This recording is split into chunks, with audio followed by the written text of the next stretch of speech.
Hey everyone, once again welcome back to my channel. I hope you all are doing very well. So in this video, I will try to cover a basic journal information related to university. Because each one of time, every student again and again asking a similar question related to division, related to back assignment examination, related to improvement assignment examination and a lot of question. So in this video, I will try to cover all the points step by step. But before starting to my video, I would like to say if you are new viewer in our YouTube channel, please do one thing, do like, share and subscribe this channel to get for more regular updates. So let's start the video. Now coming up to the first point is division. Now what is the process of division in university? The examination result is categorized in 3 divisions of passing in terms and examination. First division is more than 60%, second division is less than 60% and up to 45%, and the third division is less than 45 and up to 35% for graduate level program, and the first division is 65 and more, second division is less than 65% and up to 48%, and the third division is less than 48% and up to 35% for the postgraduate level program. That means सत्रांश परीक्षाओं में उत्तीर्ण होने के लिए परीक्षा परिणाम को 3 भागों में वर्गीकृत किया गया है, यानी प्रथम श्रेणी में 60% या अधिक, या द्वितीय श्रेणी में 60 से कम और 45 तक, और तृतीय श्रेणी में आपके 45 से कम और 35% तक। ये आपके स्नातक स्तर पर ग्रेड प्रोवाइड करवाए गए हैं। और अगर मैं पोस्ट ग्रेजुएट की बात करूं यानी स्नातकोत्तर स्तर की बात करूं, इसमें बताया गया है प्रथम श्रेणी में 60% से अधिक, द्वितीय श्रेणी में 60% से कम और 48% तक, और तृतीय श्रेणी में 48% से कम और 35% तक। सिमिलैरिटी नहीं है बिकॉज ग्रेजुएट में अप टू 45% है, देन आप सेकेंड डिवीजन में आएंगे, but in come to the post graduate part अगर आपके पास 48% मोर देन है, देन आप सेकेंड डिवीजन वाले क्राइटेरिया में आएंगे। I hope you all figure out. Now come to our second point, that is change of examination center. First point is that student examinee shall be provided a time frame window to change correct their respective exam center 2 months prior to the commencement of exam. Whereas changes examination center link to be provided at university official website, that is www.uu.ac.in. After this period, point number 2 shall be appealed. Now what is point number 2? Any changes in examination center other than above window will be charges rupees 500 per only. This shall be appealed to back examination too. That means अगर कोई student अपना examination centre changes करना चाहता है, इसके related में बताया गया है परीक्षार्थियों को उनके संबंधित बदलने या सुधारने के लिए एक समय सीमा विंडो प्रदान की जाएगी। परीक्षा केंद्र परीक्षा प्रारंभ होने के 2 माह पूर्व परिवर्तन परीक्षा केंद्र के माध्यम से विश्वविद्यालय की official website, that is www.uu.ac.in पर उपलब्ध कराया गया लिंक के माध्यम से पॉइंट नंबर 2 उस पर लागू होगा।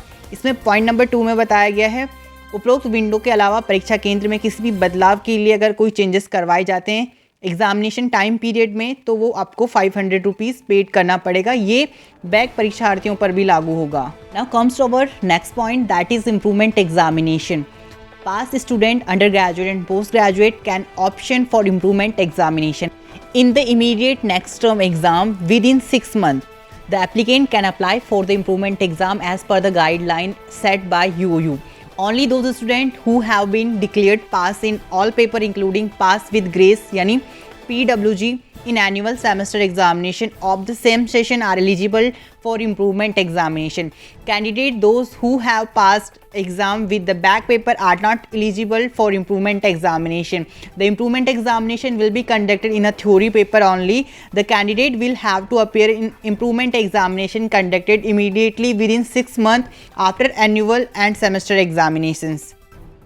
Then the candidate can apply for the improvement examination as a state undergraduate program any 2 papers, postgraduate program any 2 paper, and certificate and diploma and postgraduate diploma any 1 paper. That means सुधार परीक्षा संबंधित पास छात्र UG and PG तत्काल अगली अवधि की परीक्षा में सुधार परीक्षा का विकल्प चुन सकते हैं। 6 महीने के भीतर आवेदक यूओयू द्वारा निर्धारित गाइडलाइन के अनुसार इम्प्रूवमेंट परीक्षा के लिए आवेदन कर सकता है। केवल वे छात्र जिन्हें ग्रेस सहित सभी पेपरों में उत्तीर्ण घोषित किया गया है यानी PWG उसी सत्र की वार्षिक सेमेस्टर परीक्षा में सुधार परीक्षा के पात्र होंगे। बैक पेपर के साथ परीक्षा उत्तीर्ण करने वाले उम्मीदवार सुधार के लिए पात्र नहीं होंगे। इम्तिहान इम्प्रूवमेंट एग्जामिनेशन परीक्षा केवल थ्योरी पेपर में आयोजित की जाएगी। उम्मीदवार को तुरंत 6 माह के भीतर आयोजित सुधार परीक्षा में उपस्थित होना होगा। माह वार्षिक सेमेस्टर परीक्षा के बाद उम्मीदवार नीचे दिए गए अनुसार सुरक्षा परीक्षा के लिए आवेदन कर सकता है। अंडर ग्रेजुएट प्रोग्राम में अगर आप हैं तो इम्प्रूवमेंट फॉर्म फिल कर सकते हैं ओनली 2 पेपर्स। अगर आप पोस्ट ग्रेजुएट प्रोग्राम यानी स्नाकोत्तर में हैं तो आप स्नाकोत्तर में ओनली 1 सब्जेक्ट में एक अपना इम्प्रूवमेंट एग्जामिनेशन फॉर्म फिल कर सकते हैं।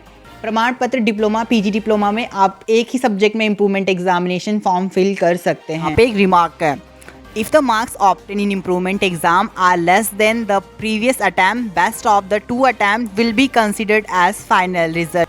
दैट मीन्स कि यहाँ पे एक नोट है, यदि सुधार परीक्षा में प्राप्त अंक पिछले प्रयास से कम है तो सबसे ज़्यादा 2 प्रयासों का अंतिम परिणाम माना जाएगा। Hope you figure out.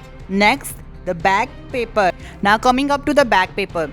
If a learner fail in the program of study selected by him, her, he and she may take the examination again by paying fees of back paper. A learner may avail this facility in all subject paper in which he and she has not been able to clear the exam. The facility is available only to the maximum time duration earmarked for the program. The back paper and improvement examination will be conducted along with the main examination. That means यदि कोई शिक्षार्थी अपने द्वारा चयनित अध्ययन कार्यक्रम में अनुत्तीर्ण हो जाता है तो वो परीक्षा दे सकता है या दे सकती है। ठीक है, फिर से बैक पेपर की फीस देकर वह शिक्षार्थी इस सुविधा का लाभ उन सभी विषयों में प्राप्त कर सकता है जो वो परीक्षार्थी परीक्षा पास अगर नहीं कर पाया। वह सुविधा अधिकतम तक उपलब्ध रहती है। कार्यक्रम में निर्धारित समयावधि आपको दी जाती है। बैक पेपर और इम्प्रूवमेंट परीक्षा होगी, इसके साथ ही आपके मेन एग्जामिनेशन के साथ ही आपके बैक पेपर और इम्प्रूवमेंट एग्जामिनेशन परीक्षा आयोजित एक साथ कराई जाती है। Now coming up to the next point, that is scrutiny. Scrutiny impels to the addition of the left out marks in the answer script or evaluation of any question which is left unchecked. Learner may apply for scrutiny by paying 100 per paper. An examinee can get a maximum of 2 paper scrutinized. If after scrutiny the score of a candidate increasing by 10%, the same will be reflected in the improvement mark sheet. However, if the marks are reduced, then the previous marks will be retained. Student willing to option for scrutiny can apply for scrutiny of the answer book within 1 month after the declaration of final result in any 2 paper by depositing the required amount of fee. Scrutiny that means जांच form. Scrutiny का तात्पर्य उत्तर पुस्तिका में छूटे हुए अंकों को जोड़ना या किसी का मूल्यांकन करने से है। प्रश्न जो अनियंत्रित रह गया है, शिक्षार्थी 100 रुपये प्रति पेपर का भुगतान करके स्क्रूटनी के लिए आवेदन कर सकता है। एक परीक्षार्थी अधिकतम 2 पेपरों की जांच करवा सकता है। यदि स्क्रूटनी के बाद उम्मीदवार का स्कोर 10% की वृद्धि वहीं सुधार मार्कशीट में दिखाई देगा वो। हालांकि अगर निशान कम कर दिए जाते हैं तो पिछले अंक बरकरार रहेंगे, यानी आपके पिछले अंक बरकरार रहेंगे। स्क्रूटनी का विकल्प चुनने इच्छुक छात्र आवेदन कर सकते हैं। किसी भी 2 प्रश्न पत्र में अंतिम परिणाम घोषित होने के बाद 1 महीने के भीतर उत्तर पुस्तिका की जांच के लिए आप स्क्रूटनी के लिए अप्लाई कर सकते हैं। तो इसके लिए कुछ शुल्क आपको आवश्यक राशि के तौर पर यूनिवर्सिटी को पेड करना होता है। Now moving up to the next point, that is criteria of passing examination. One of the most important point, that is a minimum of 30% marks in each paper will be mandatory for passing any examination. The learner need to pass separately in assignment, laboratory examination, project work as well as written examination. If an examinee fail to score 35 marks in any paper, he and she shall be declared fail in that paper and he and she will have to reappear in that paper in the next year. However, a learner who has not been able to pass all the paper or some of the paper may take admission for the next academic year and take both the examination simultaneously in the next academic calendar. So it clearly represent, that is परीक्षा उत्तीर्ण करने के लिए मानदंड आपको किसी भी परीक्षा के पास करने के लिए प्रत्येक पेपर में न्यूनतम 35% अंक अनिवार्य होंगे। शिक्षार्थियों को सत्रीय कार्य यानी उनकी असाइनमेंट वर्क और प्रयोगशाला परीक्षा परियोजना कार्य के साथ साथ अलग अलग उत्तीर्ण होना आवश्यक है। लिखित परीक्षा, यदि कोई परीक्षार्थी किसी भी पेपर में 35% अंक प्राप्त करता है तभी वो पास आउट माना जाएगा। अदरवाइज 35% से अगर उसे कम मार्क्स आते हैं तो वो पास आउट नहीं माना जाएगा, उसमें NC शो करेगा। हालांकि एक परीक्षार्थी जो भी पेपर या कुछ पेपर पास नहीं कर पाया वो प्रवेश ले सकता है अगले शैक्षणिक वर्ष या अगले शैक्षणिक वर्ष में, दोनों परीक्षाएं एक साथ वो दे सकता है। यानी जैसे बैक पेपर का पैटर्न होता है सेम एज इट इज़, आप उसके लिए एलिजिबल होंगे बट आप अनदर प्रोग्राम में अप्लाई नहीं कर सकते ये। So these are the basic criteria that you must fulfill.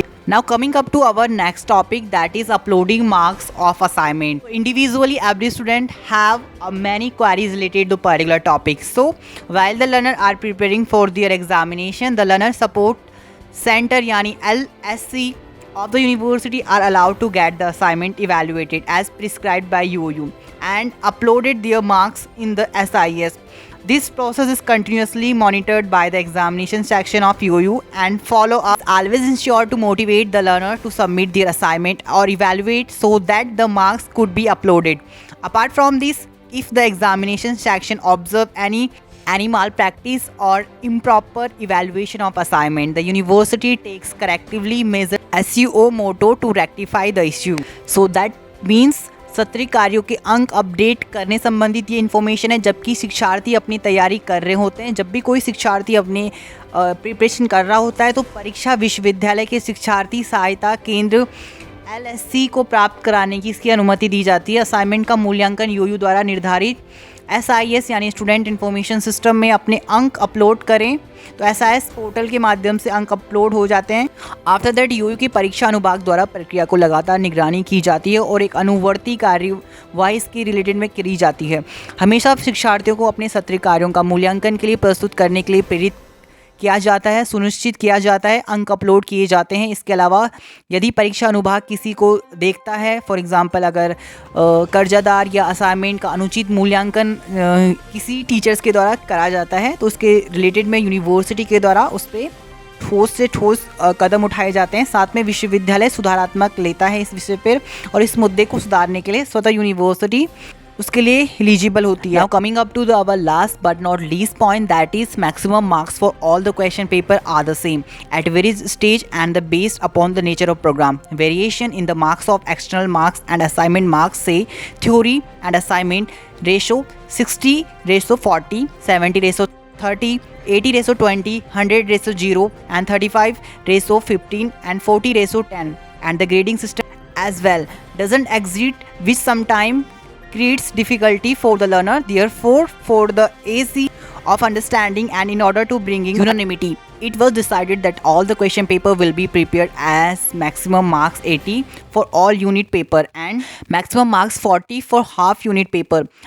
After completion of marks out of maximum of 80 out of 40 marks, the obtained marks are converted proportionately to the maximum marks which actually exist for the particular paper. For example, a learner has the paper of maximum 70 but he is appearing in the paper of maximum 80 and obtained 50 out of 80, that's 62.5%. Then the marks so obtained are proportionately converted to 62.5% of maximum 70.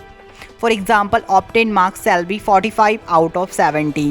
It's clearly so कि सभी प्रश्न पत्रों के अधिकतम अंक समान हैं। विभिन्न चरणों में और निर्धारित कार्यक्रम की प्रकृति पर बाहरी परीक्षा और असाइनमेंट के अंकों में भिन्नता अंक कहते हैं। सिद्धांत assignment 60:40 ratio, 70:30 ratio, 80:20 ratio and 100:0 ratio and 35:15 ratio and 40:10 ratio और ग्रेडिंग। सो इन रेशो को समझने के लिए काफ़ी सारे स्टूडेंटों के माइंड में अलग क्वेश्चन आते हैं, तो इसे समझने में आसानी के लिए एक मत लाने के लिए यह निर्णय लिया गया कि प्रश्न पत्र अधिकतम 80 अंक पूर्ण इकाई के प्रश्न पत्रों के लिए एक प्रारूप तैयार किया जाएगा। अधिकतम अंक यानी 40 हाफ यूनिट पेपर्स के लिए अधिकतम में से अंकों के संकलन के बाद 80 आउट ऑफ 40 अंकों में से प्राप्त अंकों को अधिकतम अंकों के अनुपात में परिवर्तन किया जाता है जो वास्तव में एक विशेष पेपर के लिए मौजूद है। उदाहरण के तौर पर यदि एक शिक्षार्थी के पास मैक्सिमम मार्क्स 70 का पेपर है लेकिन वो मैक्सिमम मार्क्स 80 में से एक पेपर में उपस्थित हुए हैं